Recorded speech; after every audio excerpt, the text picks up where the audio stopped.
Mesdames, Messieurs, bonsoir et bienvenue dans NCTV Actu. Voici les titres de ce lundi 25 avril. Le lecteur de glycémie, un appareil rapide et efficace, révolutionnaire pour tous les diabétiques. Il débarque cette semaine sur le territoire. La petite piqûre sur le doigt, c'est terminé. Une première dans l'histoire du pays, les 8 heures coutumières se sont retrouvées samedi à Poya pour la fête de la nouvelle Igname. Tous les moments forts dans cette édition. Une rivière qui prend feu, l'image intrigue, vous en saurez plus dans le web du Pacifique. Et on débute cette édition avec cette nouvelle, la démission de Thierry Corneille. Il était le porte-parole et membre du gouvernement en charge notamment du budget et du logement. Des raisons personnelles et familiales seraient à l'origine de cette décision, selon un communiqué de Philippe Germain. Philippe Dunoyer le remplace au titre de la liste déposée par Calédonie Ensemble. Les raisons politiques ne sont donc pas invoquées officiellement. On écoute Philippe Michel, il rend hommage à Thierry Corneille. Thierry a accompli un travail gigantesque ces 2 dernières années. Il aura vraiment marqué de son empreinte l'action gouvernementale, notamment dans le domaine budgétaire où on avait hérité d'une situation catastrophique et où, en l'espace de 2 ans, il a réussi à réduire de 15 milliards les dépenses de la Nouvelle-Calédonie pour assainir les comptes de la collectivité. Thierry a également initié beaucoup d'autres grands projets comme le sauvetage de l'aide territoriale au logement pour tous les locataires, comme le projet de câbles sous-marins ou de banque postale qui est en cours d'étude à l'OPT, comme le schéma de transition énergétique et beaucoup d'autres sujets. Et donc, au nom de tous les élus responsables et militants de Calédonie Ensemble, je veux dire que même si nous regrettons cette décision que nous respectons, on remercie très sincèrement Thierry pour la qualité du travail qu'il a accompli ces 2 dernières années au sein de notre mouvement, au service de ses compatriotes. L'actualité, c'est aussi l'incendie d'un bus ce matin dans le quartier de Magenta. Les circonstances de cet incendie restent encore indéterminées. Alors, il y a eu plus de peur que de mal. Ce bus appartenait à une société privée. Le chauffeur venait de déposer des écoliers au mur d'escalade de Magenta. Il était seul à bord au moment des faits. La piqûre, je vous le disais en titre, sur le doigt, c'est terminé. Le lecteur de glycémie débarque en Nouvelle-Calédonie. Efficace et indolore, il va changer le quotidien des diabétiques. Souvenez-vous, voilà, de cet appareil que l'on a découvert dans la rubrique Le Web du Pacifique, préparé par Prosper Poigou. Cet appareil, Falaï Wedro a rencontré un Calédonien qui dispose déjà de ce lecteur de glycémie. On regarde. Je vais faire mon petit contrôle glycémie comme tous les matins, 1h30 après le petit déjeuner. Donc voilà, là j'ouvre mon petit capteur, un geste simple, et voilà, c'est terminé. Un geste simple qui a radicalement changé le quotidien de Jean-Philippe Leroux, diabétique depuis une dizaine d'années. Il est le premier Calédonien à posséder ce lecteur de glycémie en continu, nouvelle génération. Un appareil qui permet de contrôler son taux de glucose au quotidien sans se piquer le bout du doigt. Ce système est composé d'un capteur et d'un lecteur. Le capteur complètement étanche est appliqué sur la face externe du bras. Il suffit ensuite de placer le lecteur près du capteur. Et tap, et c'est terminé. Et nous avons notre taux de glycémie avec 2,04 g de sucre dans le sang, qui est quand même un petit peu élevé. Une centaine d'appareils sera disponible sur le territoire au mois de mai. Commandés par l'Association des diabétiques de Nouvelle-Calédonie, ces lecteurs de glycémie répondent aux besoins des diabétiques adultes, mais aussi des plus jeunes. On en a environ 250 sur le territoire, de jeunes, et c'est un gros avantage, même pour eux, question scolaire ou quoi que ce soit, que de sortir leur appareil ici sous contrôle, plus simple de faire avec un petit geste, tout en suivant leur cours, voilà, sans déranger. En France, l'appareil coûte 120 € le premier mois, soit environ 14 000 francs CFP. Puis les mois suivants, son prix chute de moitié car seul le capteur est à acheter. En Nouvelle-Calédonie, son coût n'est pas encore défini. Comme en France, il n'est pour l'instant pas pris en charge par la sécurité sociale. En Nouvelle-Calédonie, malheureusement, le diabète, c'est 2 nouveaux cas par jour. Alors, pour les conseiller dans leur vie quotidienne et leur alimentation, des ateliers sont mis en place à Nouméa, mais également sur Koumak. Océane Zobler. Le sucre qui est là, il est sans danger. D'ailleurs, le sucre qui est là, il repart jamais dans le sang. Manger moins sucré et bouger, voilà ce qu'une dizaine de personnes atteintes de diabète ont appris lors de ce cours d'éducation thérapeutique. L'aliment rentre dans le corps, il faut le digérer. Et la digestion, ça fait partie des dépenses. De nombreux conseils ont été donnés comme pratiquer un exercice physique régulièrement à la maison ou à l'extérieur.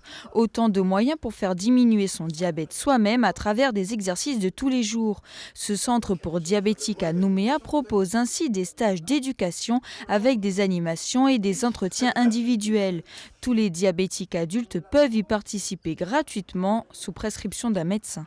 Les patients, au début du stage, viennent très régulièrement et puis progressivement, on leur lâche la main, donc ils viennent de moins en moins souvent.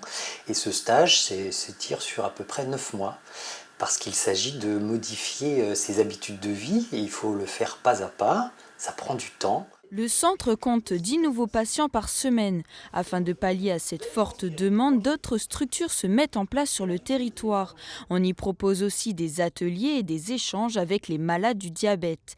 Élise, diététicienne, encadre en partenariat avec le centre de Nouméa une journée par mois à l'hôpital de Koumak.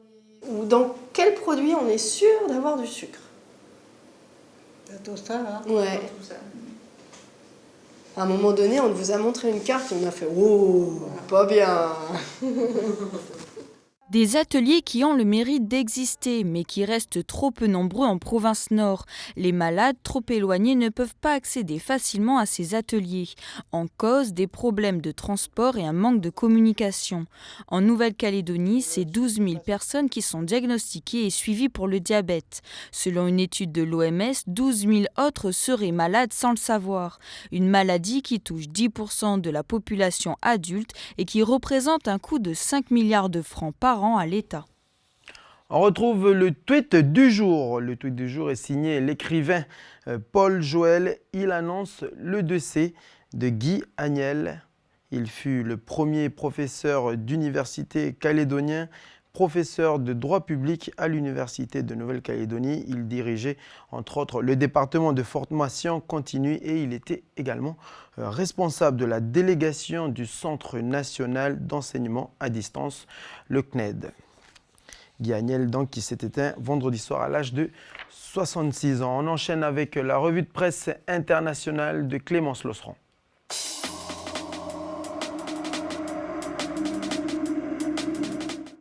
Des soldats néo-zélandais, témoins directs du génocide arménien. Plus d'un siècle après ces tragiques événements, qui ont causé la mort de plus d'1 million de personnes, un journaliste kiwi s'interroge. Malgré ces témoignages, la Nouvelle-Zélande ne reconnaît pas officiellement ce génocide. Il est kurde, journaliste et a fui l'Iran pour l'Australie. Intercepté en mer, Behrouz Bouchani a été transféré dans un centre de détention en Papouasie. Reconnu réfugié, on lui propose de s'établir là-bas, ce qu'il refuse catégoriquement. Ce cas n'est qu'un exemple parmi tant d'autres. La question de l'accueil offshore des demandeurs d'asile agite l'Australie. Nouvelle victoire pour le Solar Impulse. Le survol du Pacifique représentait la partie la plus risquée de son tour du monde. L'avion, qui ne fonctionne qu'à l'énergie solaire, a atterri à San Francisco au terme d'un vol de plus de 60 heures. Une rivière qui prend feu, en effet, je vous le disais en titre, et l'image intrigue, ça se passe en Australie. J'en dis pas plus tout de suite, c'est l'heure de retrouver le web du Pacifique préparé par Prosper Poigot, Stéphanie Marlier et Davina Harry.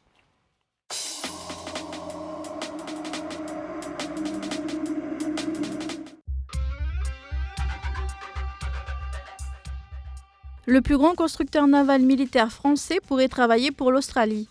L'année dernière, le groupe DCNS a transmis sa candidature au gouvernement australien pour le renouvellement d'une partie de sa flotte sous-marine. Le constructeur propose la fabrication d'une douzaine de sous-marins nucléaires, essentiellement avec du nickel calédonien. L'appel d'offres s'élève à 4 000 milliards de francs CFP. 3 autres groupes étrangers sont en lice pour décrocher le contrat. Réponse dans une semaine.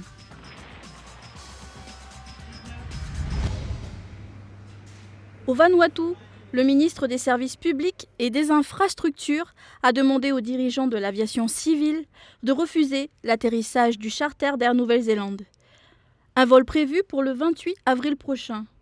Le gouvernement local dénonce la position de la compagnie aérienne Kiwi. Cette dernière refuse toujours de remettre en place ses vols commerciaux réguliers, alors que le Vanuatu a procédé, comme demandé, à la mise aux normes de sa piste d'atterrissage.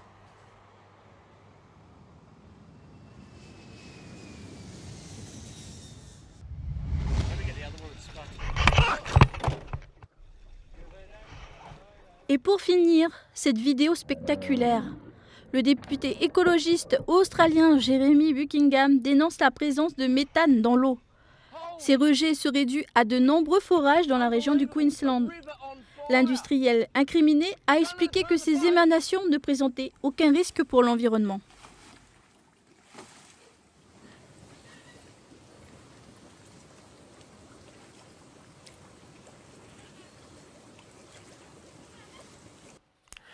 Aucun risque pour l'environnement. En effet, on a l'impression de voir un feu naturel. On enchaîne avec la rubrique « J'ai testé pour vous ». Faire émerger d'un bout de bois l'expression de sa culture et de son imaginaire.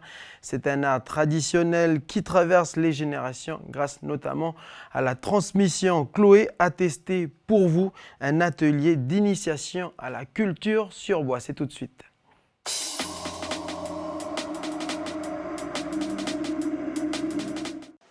Aujourd'hui, je me sens d'humeur artistique. J'ai bien envie de sculpter un petit truc, moi. Dans le cadre des journées thématiques organisées autour de l'expo Origine, je me trouve au musée de la Nouvelle-Calédonie pour participer à un atelier sculpture. Salut, Johan. Salut, Chloé. Alors, qu'est-ce que tu proposes comme atelier, toi, aujourd'hui? C'est un atelier de sculpture sur bois. D'accord. Moi, j'ai jamais sculpté. Par quoi on va commencer? On va déjà choisir un morceau de bois. D'accord, je vais prendre celui-là. Alors, il faut commencer par dessiner directement. Pour mieux visualiser déjà. D'accord, merci. Et voilà. Quels outils je vais avoir à utiliser pour travailler le bois? C'est quoi? C'est des ciseaux à bois en fait? Oui, voilà, c'est un jeu de ciseaux à bois. D'accord. C'est ce que j'utilise le plus souvent, celui-là. Une pose ton pied ici pour tenir. Carrément. Ouais. Ok. Je commence par cette lettre. Le maillet. Carrément. Ok. Et le ciseau. Comme ça, et je. Là, et je tape. Vas-y. Voilà. Ah oui, là, il faut mettre tout le poids dessus. Jusqu'au bout. Ok. C'est pas gagné. Hein. Quel genre de motif tu sculptes d'habitude? Je fais des masses, des personnages. Et ça doit être difficile avec tous les reliefs qu'il y a, les formes. Après, avec le temps, l'habitude, hein, ça va mieux. L'expérience. L'expérience. Je pense qu'il faut beaucoup de patience. Oui. De mieux en mieux. Le bruit, il a changé comparé à tout à l'heure. Ouais, un geste un peu plus sûr. Ouais, voilà.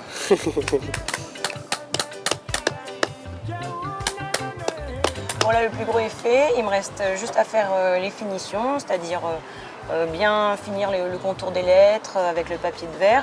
Mais j'y suis pas encore là, il va falloir que je creuse d'abord sur les côtés pour affiner ma sculpture et que j'affine aussi mes pointes qui sont sur chaque côté de NCTV. Je vais aller arrondir les angles.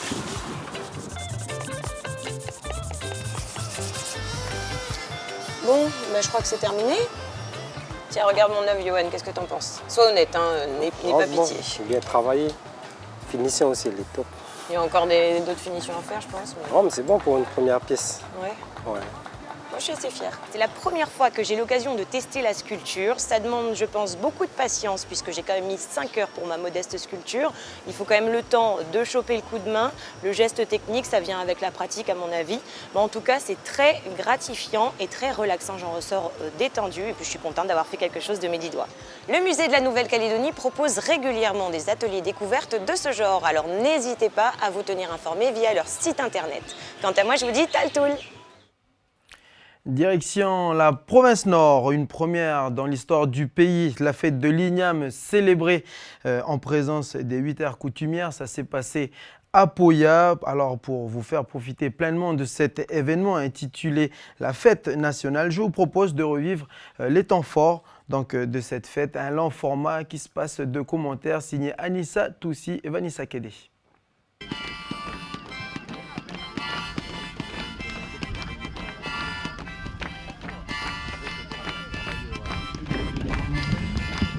D'abord, merci à l'aire coutumière, au district de Moyo d'avoir laissé cet espace. Ensuite, merci à vous, les aires coutumières. Merci d'avoir emmené l'igname.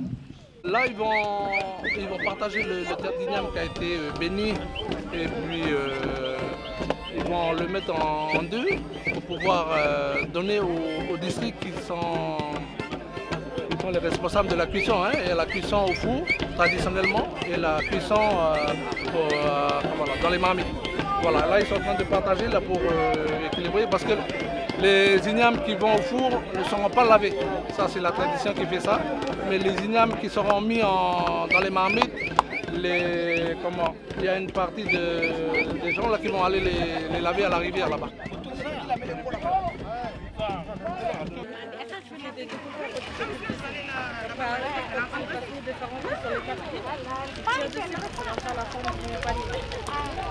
Les assiettes comme ça, on fait pour tout à l'heure pour manger l'igname, on va manger l'igname dedans. Et pourquoi? Parce que c'est la coutume et puis c'est traditionnel, voilà, c'est comme ça chez nous, quand on mange l'igname, on mange dans les assiettes comme ça. On fait de coco.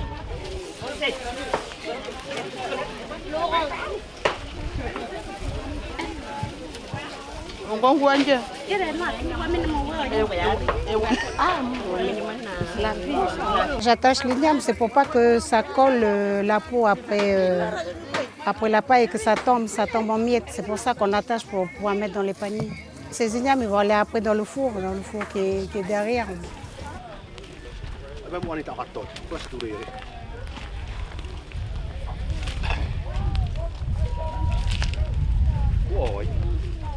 On présente le cochon qui est le plat traditionnel devant les infidèles. Habituellement, on ne le fait pas comme ça, mais quand on est arrivé ce matin, la communauté a déjà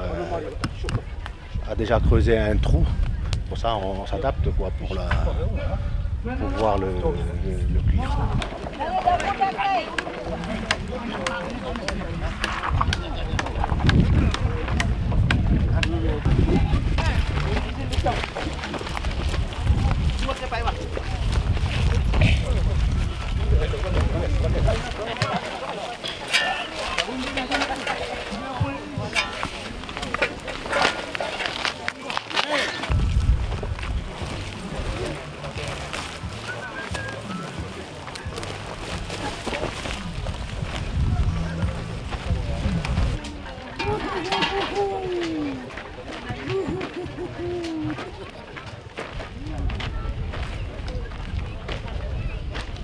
Alors on est toujours avec les enfants de Neva.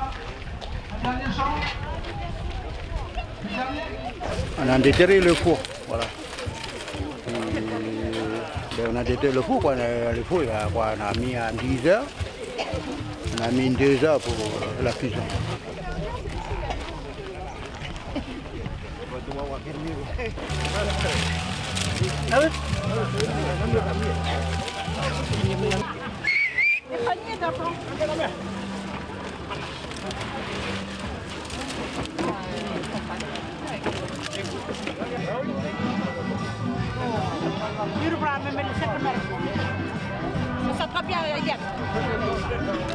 Après avoir tiré les ignames du four, maintenant c'est le travail des femmes. Maintenant c'est eux qui vont partager les ignames dans les plats tressés en feuilles de cocotier qu'on appelle en langue javera. Et ils vont partager de façon à ce que dans les 9 parts qui vont être mises tout à l'heure là-haut, les 9 parts qui représentent les 8 aires, plus une part pour les invités qui sont là ici avec nous dans le site. Là c'est le travail des mamans, ils vont mettre ça à part égale.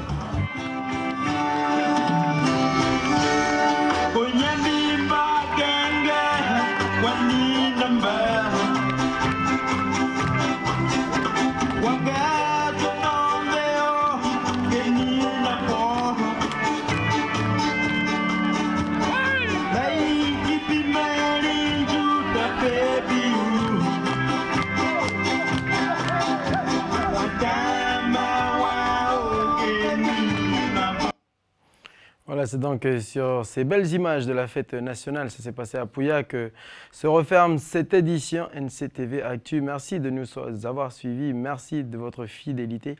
Bonne soirée à tous et on se retrouve demain à la même heure et à la même place.